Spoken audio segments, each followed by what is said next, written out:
이제 우리가 북한하고 우리나라하고는 똑같잖아요. 그죠? 얼굴 생긴 것도 똑같고 언어도 똑같고 그리고 사실 또 이런 어떤 습관이나 전통이나 이런 게 다 똑같아요. 그런데 나라가 둘로 나눠져 있는 거잖아요.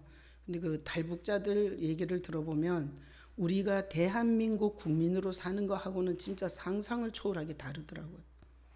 자, 그래서 탈북자들이 이렇게 먹을 것이 없어서 배가 고파서 단지 배가 고파서 그 가족이 굶어 죽는 걸 볼 수가 없어서 탈북을 하고 중국에 가면 이게 그 미리국 짜고 그리고 이게 도망 다녀야 되는 거예요. 그래서 중국에서 그 공안이 그렇게 무섭대요. 공안이. 그래서 뭐 어떤 여자는 피아노를 배워갖고 피아노 학원을 하고 이러다가도 옆에서 같은 학원이 시기 질투를 해서 이게 북한에서 나온 여자다라는 것만 알면 바로 공안에 신고하면 그 피아노 학원을 몇 년을 했었어도 그냥 수갑 차고 북송이 되고 그러더라고요.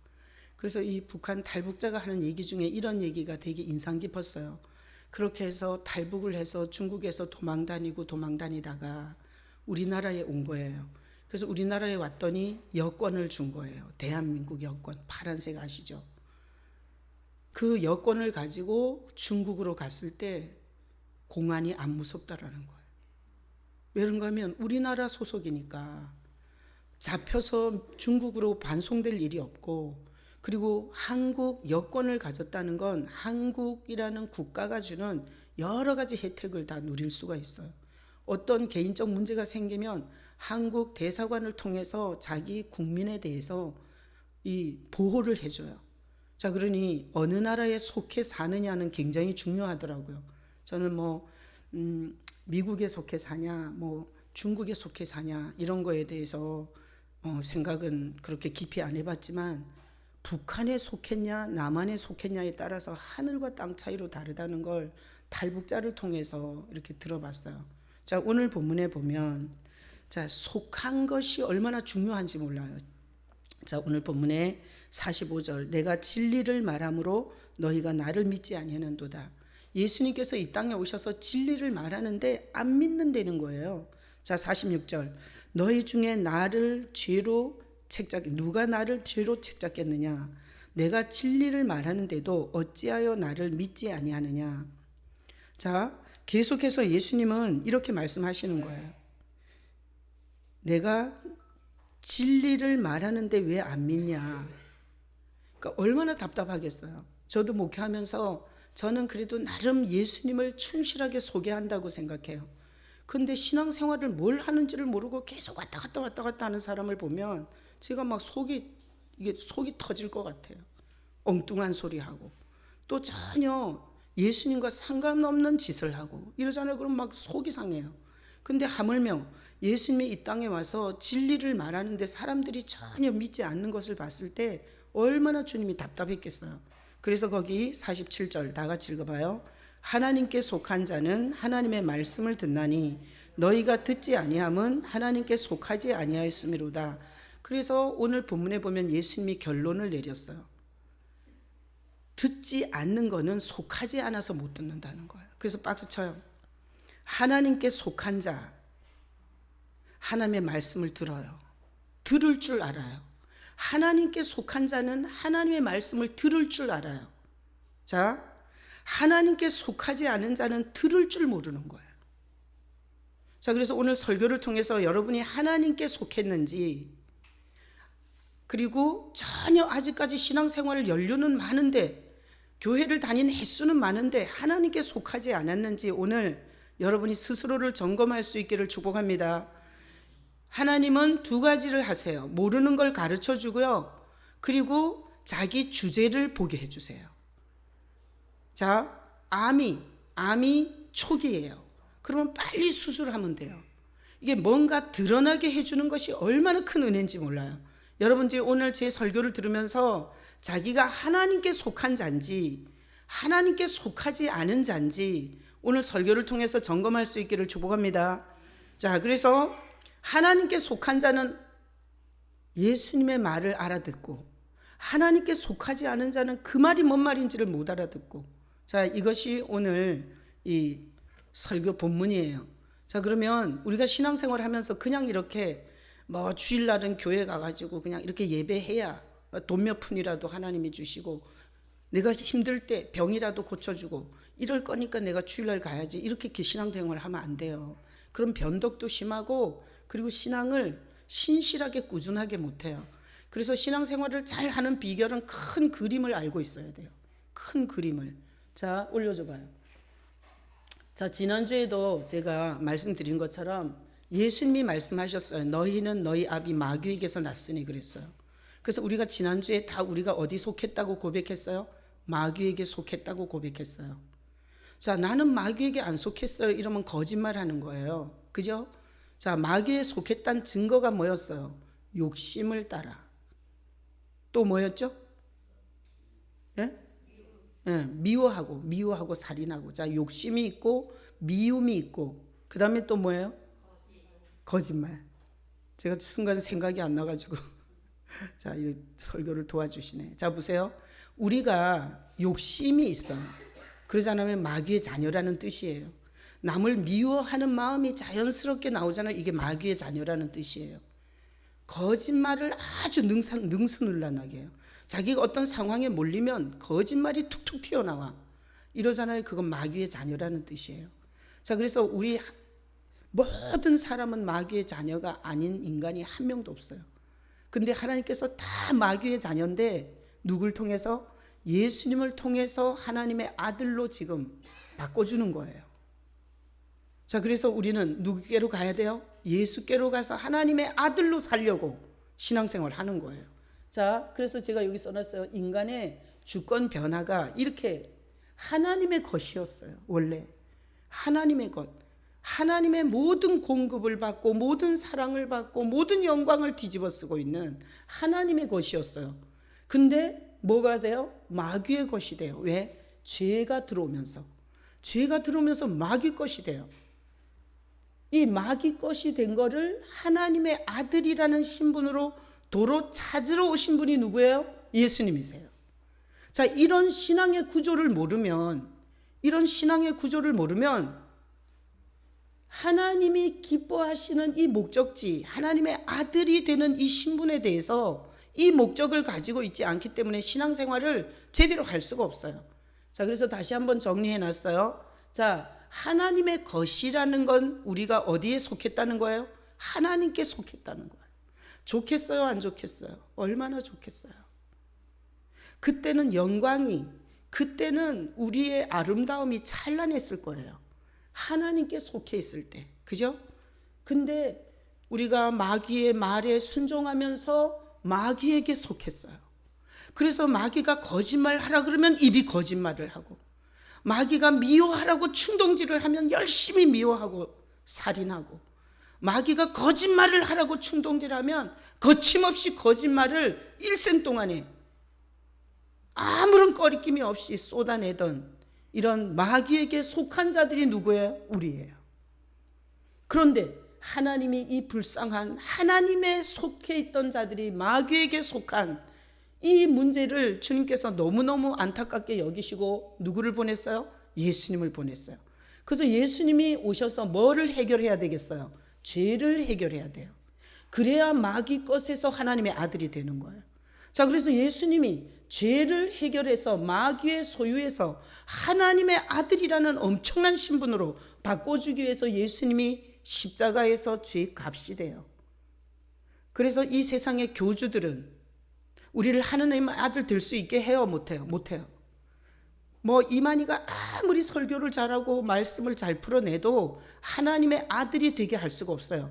하나님의 아들이 되게 하는 죄인을 마귀의 소속에서 하나님의 아들의 소유가 되게 하는 유일한 사역을 하시는 분이 누구예요? 예수님이세요. 자, 그러니 신앙생활을 예수 모르고 하는 거는 계속 마귀에게 소속돼 있으면서 교회를 다니니까 자기가 하나님하고 관계 있는 줄 착각하게 된다는 거예요. 자, 오늘 이 표를 여러분 마음판에 새겨놓고 어려움 중에도 신앙생활하는 이유, 뭘로 살라고? 하나님의 아들이라는 신분으로 살려고. 그래서 예수 우리 왕이여 이렇게 찬양하고, 내 영혼이 은총 입어 중한 죄짐 벗고 보니, 죄를 벗고 보니, 이런 찬양을 하는 거예요. 자, 그래서 이 큰 그림을 가지고 생각을 해봐야 돼요. 마귀는 있는 거예요? 성경이 만든 가상인물이에요? 있어요. 절대 마귀는 있어요. 창세기 3장에 등장한 마귀는 오늘날 우리가 사는 이 세상에서도 마귀는 활동하고 있어요. 자, 이 마귀가 가장 가만히 있겠어요? 뭔가 일을 하겠어요? 뭔가 일을 열심히 하고 있어요. 그래서 마귀가 제일 싫어하는 게 뭐겠어요? 예수 믿는 거, 예수 믿는 거.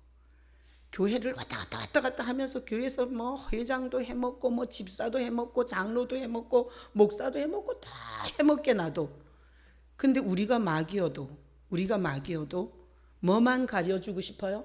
예수만 가리고 싶을 거예요. 예수만. 왜? 뭔 짓을 다 시켜도 마귀의 소속에서 벗어나지 않거든. 장로를 시켜도 마귀 소속에서 안 벗어나지, 목사 안수를 줘도 마귀 소속에서 안 벗어나지, 가난해도 마귀 소속에도 안 벗어나지, 돈을 많이 벌어도 마귀 소속에서 안 벗어나는데, 뭐만 믿으면? 예수님이 죄를 해결한 이 예수를 믿으면 자기 것을 뺏기게 돼 있는 거예요. 그러니까 마귀가 교회를 건축해라, 헌금을 많이 거둬라, 선교를 많이 해라, 구제를 해줘라, 집을 져줘라, 빵을 나눠줘라, 노숙자 밥을 해줘라, 다 하라 그러면서 마귀가 오직 뭐만? 예수만 믿지 않기를 원하는 거예요. 자, 이해하셨어요? 마귀가 얼마나 간절히 예수를 가리고 싶은지를 아셔야 돼요. 자, 그래서 마귀는 일을 하고 있어요. 그래서 어떤 일을 하냐, 여기 마귀의 전략이 나와 있는데, 마귀는 개인에게 항상 이걸 충동질해요. 육신의 정욕으로 살으라 그래요. 정욕, 육신의 정욕, 더 좋은 거 먹고, 더 좋은 거 입고, 더 좋은 집에서 살고, 소유의 정욕, 그리고 이 성적 쾌락, 그 다음에 이 좋은 집, 좋은 옷, 이런 육신의 정욕을 따라 살기를 마귀가 너무너무 개인적으로 원해요.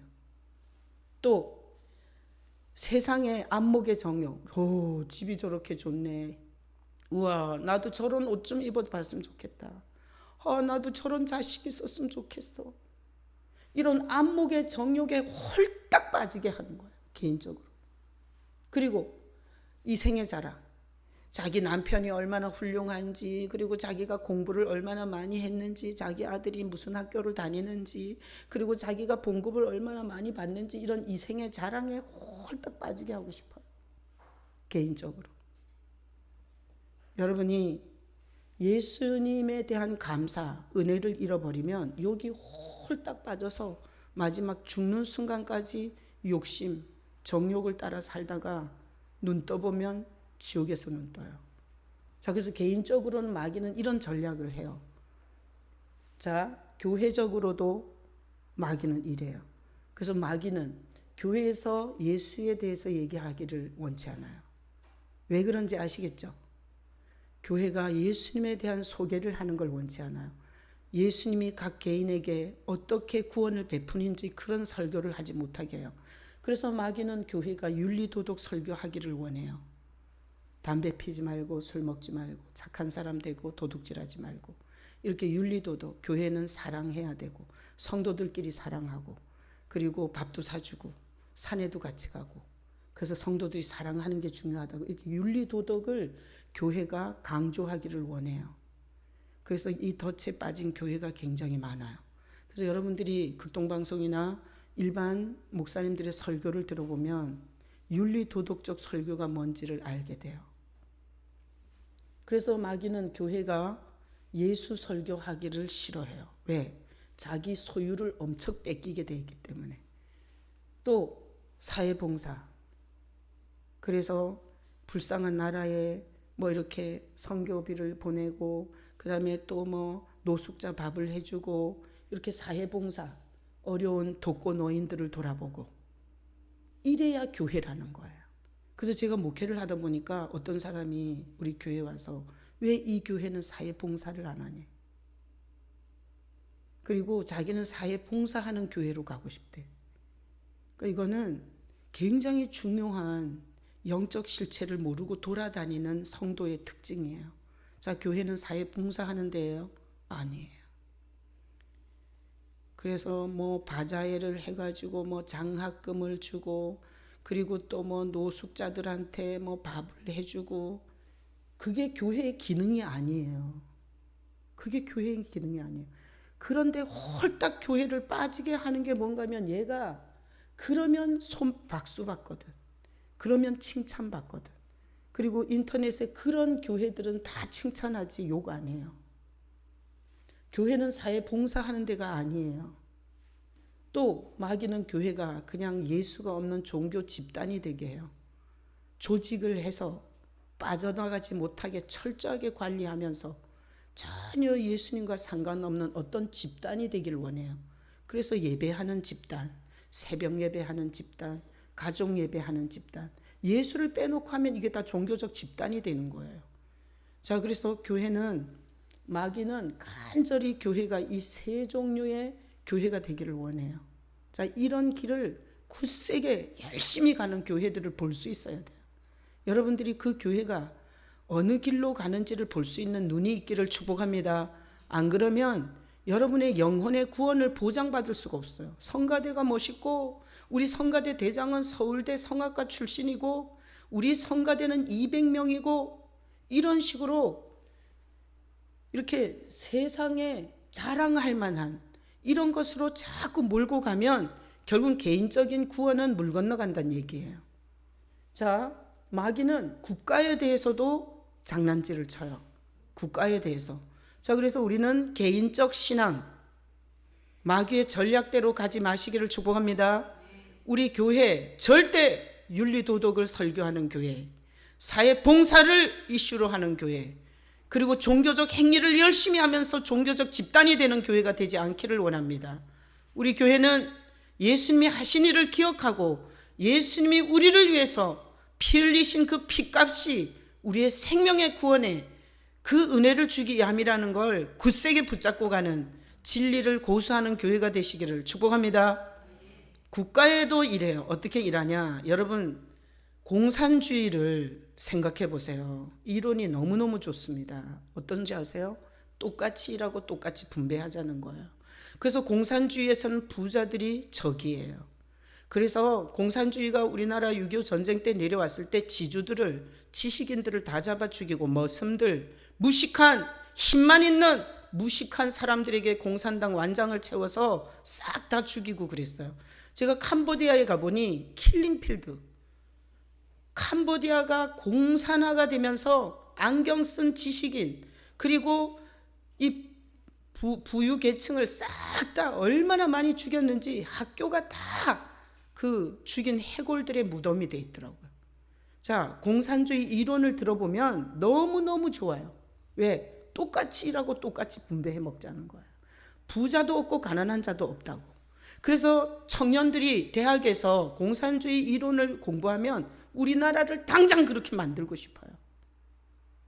그래서 공산주의는 국가가 뭘 하는 건가 하면 하나님 없이 파라다이스를 만들자는 거예요.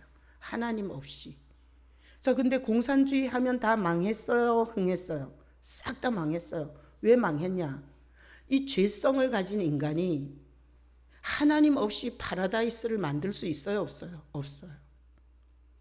내가 공산당원이 되잖아요? 그럼 내 친척, 내 형제, 아무래도 마음이 기울게 돼 있어요.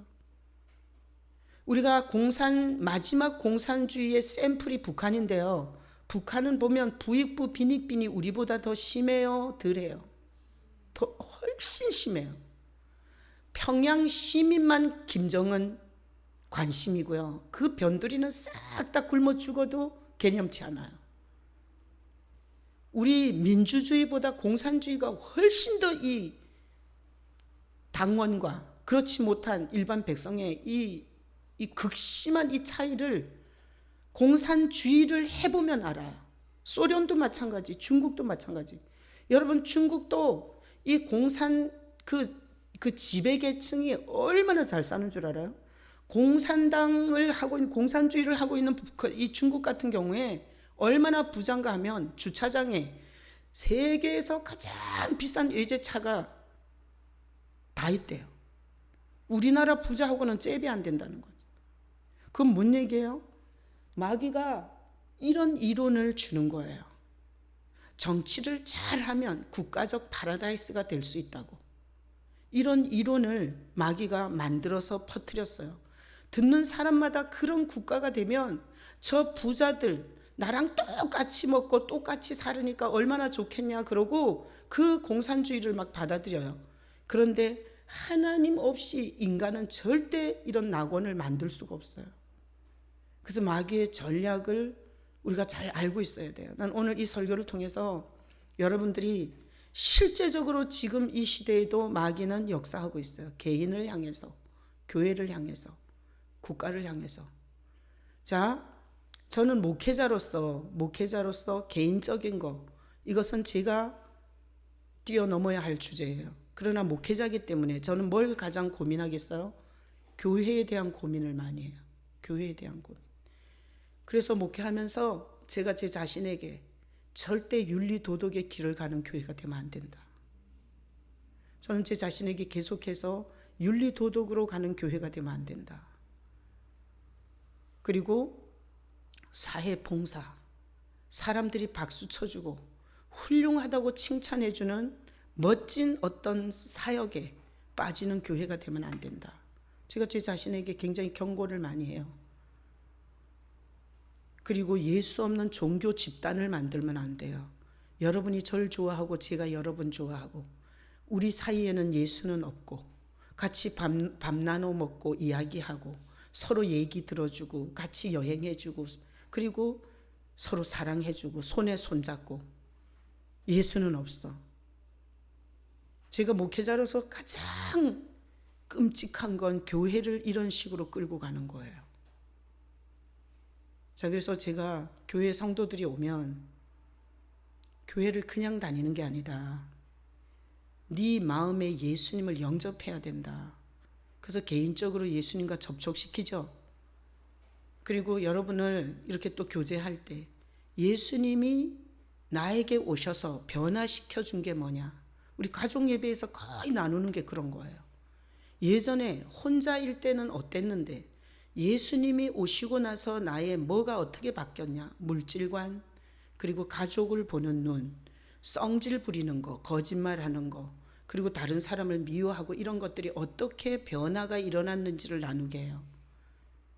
지금까지 저는 그렇게 목회를 해왔고, 그리고 지금 이렇게 어려운 상황을 겪으면서 저는 더 결심해요. 절대 교회를 윤리도덕적으로 사회봉사와 종교 집단으로 끌고 가지 않는 진리를 증거하는 교회로 하나님 앞에서 끝까지 싸워야지. 이 결심을 되게 많이 하게 돼요. 자, 오늘 거기 본문에 보세요. 예수님이 45절에 내가 진리를 말함으로 너희가 나를 믿지 않는다. 예수님이 자기가 진리이기 때문에 자기에 대해서 계속 말했어요. 하나님께로부터 왔다. 아버지가 보냈다. 나를 믿는 자는 사망에서 생명으로 옮겨진다. 계속 자기에 대해서 설교했어요. 근데 여기 보면 진리를 말하는데 안 믿으려는 거예요. 그래서 예수님께서 하나님의 속한 자가 말을 알아듣는 거지 하나님께 속하지 않은 자는 이 말을 아무리 해도 못 알아듣는다고 오늘 47절에 얘기했어요. 그렇다면 저는 여러분에게 물어봐야 돼요. 지금까지 교회 와서 뭘 들었는지. 자, 오늘 제가 설교를 시작하면서 이렇게 시작했어요. 자기 실체를 발견해야 된다. 오늘 아니 주일 예배 한번 했다고 체크하고 가는 게 우리 목적이에요. 지금 교회를 왔다 갔다 하면서 전혀 하나님께 속하지 않은 상태로 여기 앉아 있는 사람을 오늘 말씀을 통해서 자기 점검을 해서 하나님께 속한 자의 길로 안내하고 싶은 게 하나님 목적 아니겠어요? 하나님께 속하지 않은 상태에서 금식을 해봐. 들어주나? 온 우주 만물의 원리를 보세요. 절대 자기 새끼한테 옷 입히고 자기 새끼의 길을 열어주고 자기 새끼를 돌봐줘요. 남의 새끼한테 그러잖아요. 그 이상한 거예요. 하나님이 절대 자기 자식이 아닌데 금식한다고 들어주겠냐고요. 자, 그래서 오늘 지금까지 여러분이 신앙생활 하면서 뭘 들어왔는지를 생각해 보셔야 돼요. 뭘 들어왔는지. 교회 다니면서 뭘 들으셨어요? 뭘 들었는가가 내 영혼의 실체인 거예요. 뭘 들었나? 자, 올려줘 봐요.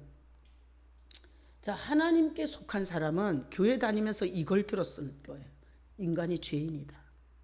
이걸 들었어야 돼요. 하나님께 속한 자는 여기에 꽂혀야 돼요.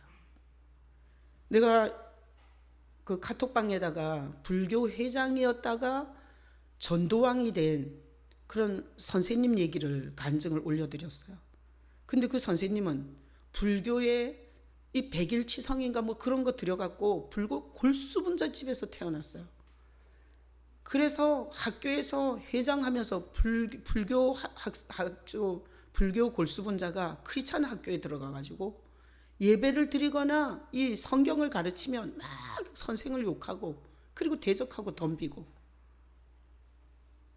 그랬는데 그 학생이 그 요한계시록 말씀을 통해서 반드시 언젠가는 하나님 심판대 앞에서 이게 하나님의 진노, 이 불타는 지옥으로 떨어질 날이 있다라는 말을 듣는데 그 순간에 자기가 그 지옥 앞에 서 있더라는 거예요.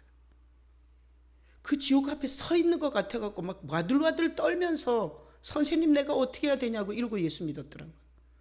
자, 하나님께 속한 자는 교회를 다니면서 이 말이 계속 꽂히게 돼 있어요. 죄인이라는 말이. 죄인이란 말을 처음 들을 때 잘 받아들여지지 않아요. 나도 교회 가서 처음 죄인이라고 싸잡아서 말하는 것 같아서 너무 기분이 나빴거든요. 근데 이 죄인이란 말이 자꾸 내 속을 들여다보니까 아멘이 되더라고요. 아멘. 내 속에 보니까 거짓말이 있고 내 속에 보니까 미움이 꿈틀거리고 내 속에 주신 것에 대한 만족보다는 끊임없이 욕심을 부리고 있는 내 실체를 보면서 죄인이라는 말이 굉장히 깊이 들렸고 그리고 지금도 여기에 대해서 깊은 회개를 하고 있어요. 하나님에 속한 자는 죄인이라는 것과 이 죄인을 용서해 준다는 말에 귀가 열려 있어요. 이 말에.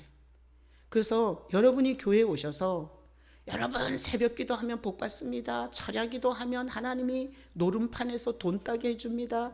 여러분 예배생활 주일을 빠지지 마세요. 그러면 주식이 올라갑니다. 부동산이 올라갑니다.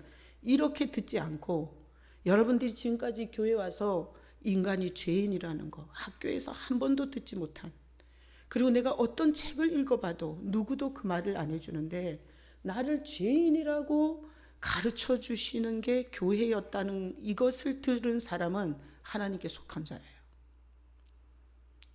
그러면 죄인이라고 가르쳐 주셨어. 그럼 어떡하냐고. 죄값을 치러야 되는데. 그런데 거기에서 가슴을 치면서 와 내가 죄인이야. 그동안은 내가 의로웠고 다 주변 사람이 못돼 먹었고 나에게 다 피해를 준 사람 나를 억울하게 한 사람만 있다고 거품을 물고 떠들고 살았는데 내 속에 죄를 봤어. 어떻게 하면 되지? 어찌하면 좋습니까? 이러는데 교회에서 가르쳐 주는 거예요. 용서해 준다고. 예수님이 용서해 주러 왔다고. 이걸 들으셨다면 하나님에 속한 자예요. 나는 지금 예배하는 성도들이 가정에 있든 교회에 있든 이 두 가지 말씀을 들은 영혼이기를 축복합니다. 자, 그러니 내가 죄인이라 그러니까 점점 회개가 깊어지는 거야. 자식을 키우면서 속이 더 드러나는 거야. 남편하고 살면서 자기 못돼 처먹은 게 더 드러나는 거야. 직장에 가서 직장 생활을 하면서 보니까 더 내게 죄성이 드러나는 거야. 그래서 이 죄인이라는 게 점점점 아멘이 되고 이게 회개가 더 깊어지고 다른 사람한테 손가락질하고 원망하고 네 탓이라고 너 때문이라고 이러던 이 손가락을 거둘 수밖에 없다면 그 사람은 하나님께 속한 사람이고 그 죄를 예수님이 십자가에서 그렇게 처절하게 갚으신 거구나 라고 그것을 들었잖아요. 그러면 감사가 깊어져요. 그래서 예배도 감사로 드리고 뭘 얻어먹으려고 예배하는 게 아니야. 성가대를 하거나 식당에서 설거지할 때 뭘 더 얻어먹으려고 하는 게 아니에요. 이미 받은 것에 대한 감사로 하는 거예요. 받은 것에 대한 감사. 아무 것으로도 해결할 수 없는 죄의 저주와 형벌을 해결해 주신 주님이 감사해서 학원비도 못 주지만 주님 앞에 11조를 뗄 수밖에 없는, 이게 하나님 앞에 감사가 뭐라도 하게 하는 게 이게 하나님께 속한 사람의 특징이에요. 그래서 이렇게 말하는 사람은 절대 헌금할 필요가 없어요. 교회는 11조를 뜯어먹고, 그리고 헌금을 뜯어먹는다고 생각하는 사람은 교회에다가 한 푼도 낼 필요가 없어요. 하나님이 거지가 아니고요, 그렇게 거지 적선하는 돈을 가지고 하나님은 하나님의 교회를 운영하고 하나님의 나라를 유지하지 않아요. 하나님은 구약 성경에 분명하게 적어놨어요. 감사의 예물만 받았어요. 성전을 건축할 때 감사의 예물만 받으라 그래요. 모세한테. 성도들이 감사해서 드리는 예물, 그게 실이든지 금이든지 은이든지 천이든지 무엇이든지 감사로 갖고 오는 것만 받으라 그랬어요. 그러니까 오늘날 예수님이 우리 죄를 용서해 주신 것에 대한 감사로 하는 이런 것으로 인해서 나오는 성도들은 하나님께 속한 거예요. 그러나 교회를 다니니까 목사가 이것도 하라 그러고 저것도 하라 그러고, 이런 식으로 어떤 분위기나 그리고 어떤 유익을 위해서 내가 이렇게 청소를 열심히 하는 목사가 나한테 집 사주지 않을까? 집을 사준다는 게 아니라 집사 직분. 새벽 예배를 한 번도 안 빠지고 다니면 이번에 장로 줄 때 나 뽑아주지 않을까? 이런 거는 하나님께 속한 게 아니에요. 자, 오늘 설교는 여러분의 영적 실체를 진단하라는 거예요. 아멘이시죠? 자, 그래서 하나님께 속하지 않은 자는 뭘 들었냐? 지금까지 10년 20년 다니면서 복 준다는 걸 들은 거예요. 복 준다. 하여튼 주일 성수하고 새벽 기도하고 11조 바치면 복 준다, 요것만 들은 거예요. 자, 복 준다 그랬는데 개뿔 되는 게 없잖아. 그럼 시험에 자주 들어요. 왜 안 주냐 이거지. 언제 줄 거냐 이거지. 뭘 줄 거냐 이거야. 그래서 아브라함이 아들을 준다 그랬는데 아브라함이 하나님으로 완전히 거듭나기 전에 아브라함이 뭘 줄 거냐고 하나님 앞에 물어요. 뭘 줄 거냐. 자, 하나님께 속하지 않은 사람은 뭘 준대. 근데 언제 줄 거냐 이거야. 뭘 줬냐 이거야. 이래서 시험에 자주 들어요. 하나님께 속하지 않은 사람은 자기가 뭘 받아야 되는 빚쟁이 같은 아주 당당함을 갖고 있어요. 그리고 자기가 뭐 별거 한 것도 없는데 자기가 한 게 너무 크게 보이는 거야. 내가 어떻게 했는데, 내가 주일을 어떻게 안 빼먹었고, 내가 11조를 어떻게 바쳤고, 내가 교회 청소를 어떻게 했는데 나한테 어떻게 이래. 이러면서 원망을 하게 돼 있어. 자, 자기 영혼을 진단하시길 축복합니다. 저도 목사, 여기 목사가 셋이나 더 있어요. 응? 장로도 여기 몇 명 있고, 집사들도 있고, 권사들도 있고. 그게 중요한 게 아니라 교회를 다니면서 죄인이라는 걸 듣고 용서해주는 예수를 들었다면 하나님께 속했고, 그 얘기는 귀뚱으로 들렸고, 언제 집 한 채 줄 거냐 이거지. 언제 나 좀 연봉 좀 올려줄 거냐 이거지. 내 인생 좀 언제 풀어줄 거냐 이거지. 이런 것을 듣고 그거를 눈이 침무르도록 그걸 받기 위해서 다니잖아요. 다음 주에 못 와요. 일주일 사이에 주겠어요? 하나님은 그게 하나님이 구원하는 신앙이 아니기 때문에 그렇게 간절히 그쪽으로, 이 뭘 주신다는 쪽으로 가면 계속해서 주님은 역사하지 않아요. 이 길은 잘못된 길이에요. 잘못된 신앙의 길을 목표로 삼고 가면 갈수록 하나님은 반응해 주지 않아요. 그래서 하나님께 속하지 않은 자가 신앙생활 하면서 하는 가장 큰 두 가지 주제, 시험에 잘 들고 원망을 잘해요. 원망. 시험에 들고 원망을 잘해요. 자, 그래서 저는 이 코로나 사태가 진짜 신앙을 정비하는 과정이다, 이렇게 제가 여러 번 얘기했어요. 그래서 오늘 이 본문을 통해서 그냥 교회에 와 앉아 있다고 하나님께 속한 게 아니야. 그리고 여기 와서 직분을 받았다고 하나님께 속한 게 아니라니까. 하나님은 오늘도 제 눈에서 눈물이 날 정도로 지금 설교하는 거예요. 저를 통해서. 하나님께 속해야 된다고. 하나님께 속하는 건 어떻게 속해요? 예수님이 날 위해 뭘 했는지를 기억해야 돼요. 뭘 했는지. 그래서 이 하나님께 속한 자는 뭘 줄 거냐? 자꾸 여기에 꽂히고요. 하나님께 속한 자는 뭘 주셨나를 기억하는 거야. 뭘 주셨나? 뭘 줬어요? 예수를 줬어요. 살을 다 찢어줬고 피를 다 흘려줬고 하늘 보좌를 버려줬고 마귀에게 속한 자를 하나님의 아들로 바꿔줬어요. 하나님께 속한 자는 뭘 주셨는지를 기억하는 거예요. 하나님께 속하지 않은 자는 뭘 줄 거냐 이거야. 뭘 줄 거냐. 완전히 달라요.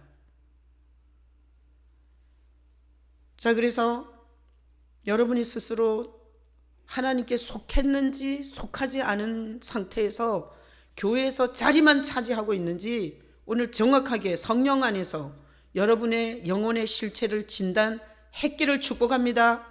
자, 다음 9절. 자, 봐요. 디모데후서 3장 1, 2절에 보면 너는 이것을 알라. 말세에, 여기 지금은 말세에 고통하는 때가 이르리니 사람들이 자기를 사랑하며 돈을 사랑하며. 바울이 죽기 전에 유언서로 디모데후서를 쓰면서 마지막 때에 사람들이 예수를 사랑하는 게 아니라 자기를 사랑하는 거야.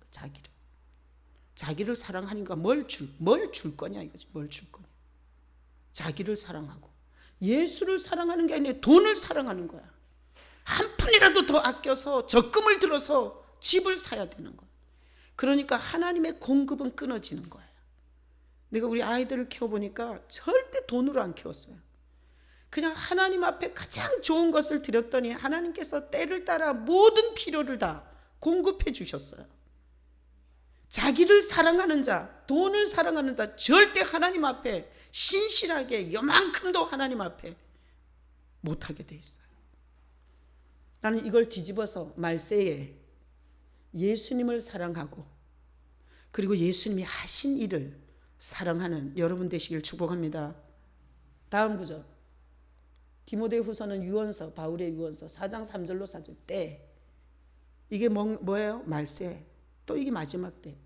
바른 교훈을 받지 않는다는 거예요.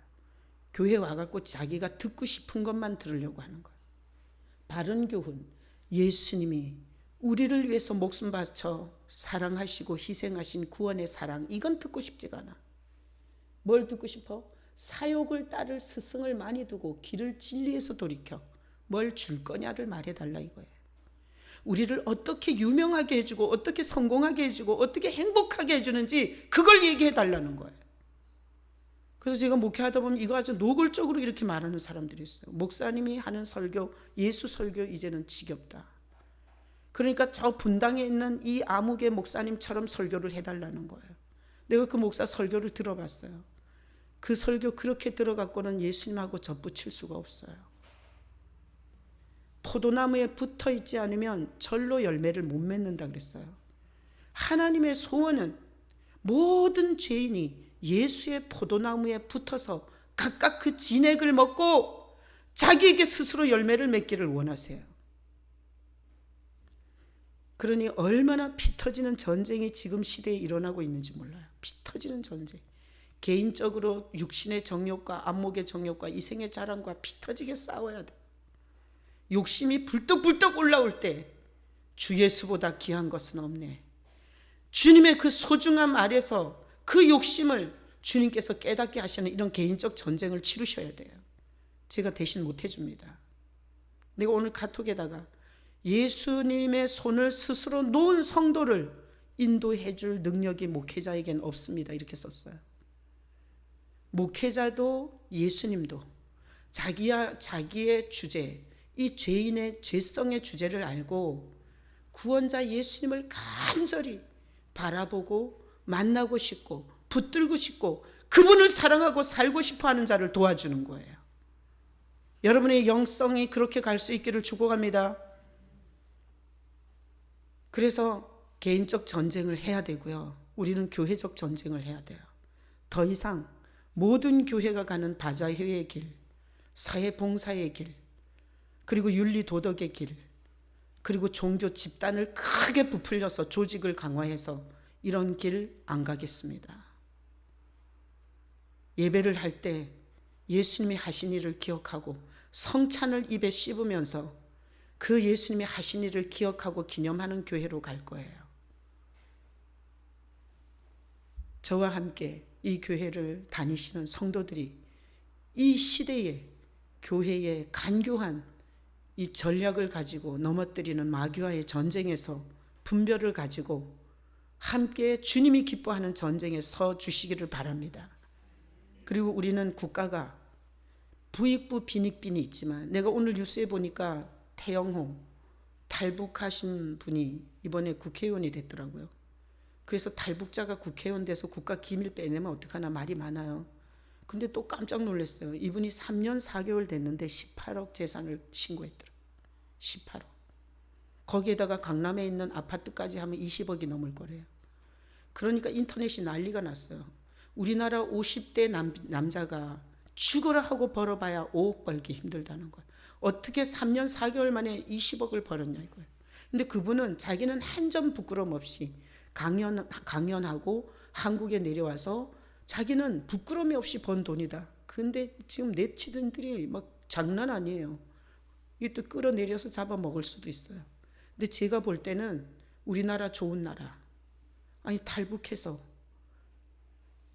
불법하지 않고 열심히 벌어서 부자 될 수 있는 나라, 얼마나 좋은 이미지예요. 지가 못 벌었다고 그렇게 끌어내려야 되겠어요? 그것은 아주 하나님 앞에 진노를 받을 사고예요. 나는 탈북자 여자 목사가 그랬어요.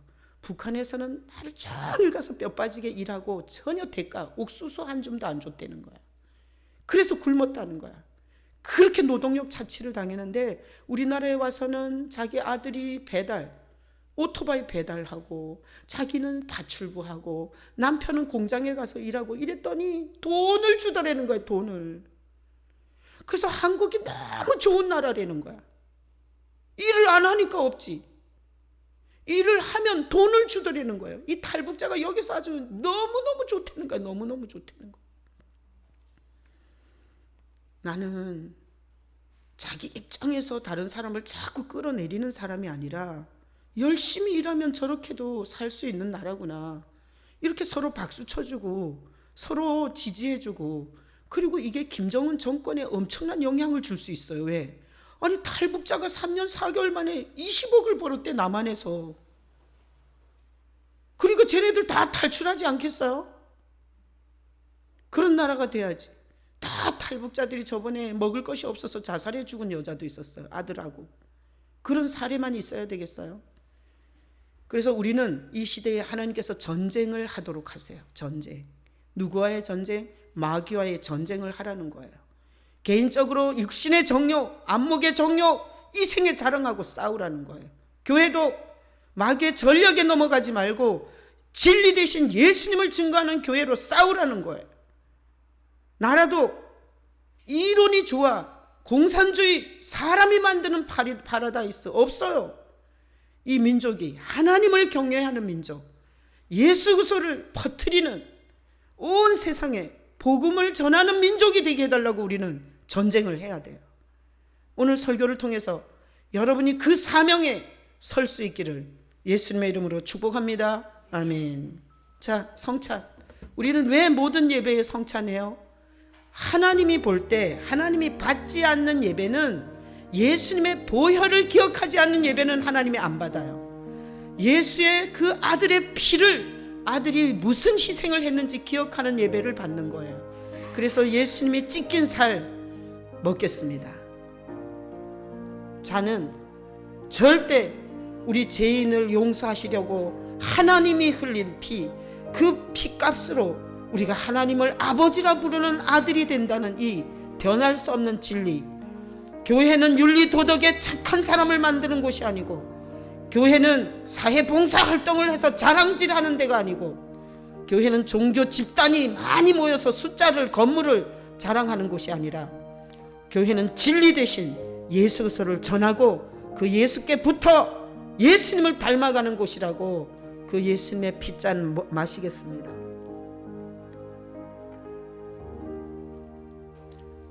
말씀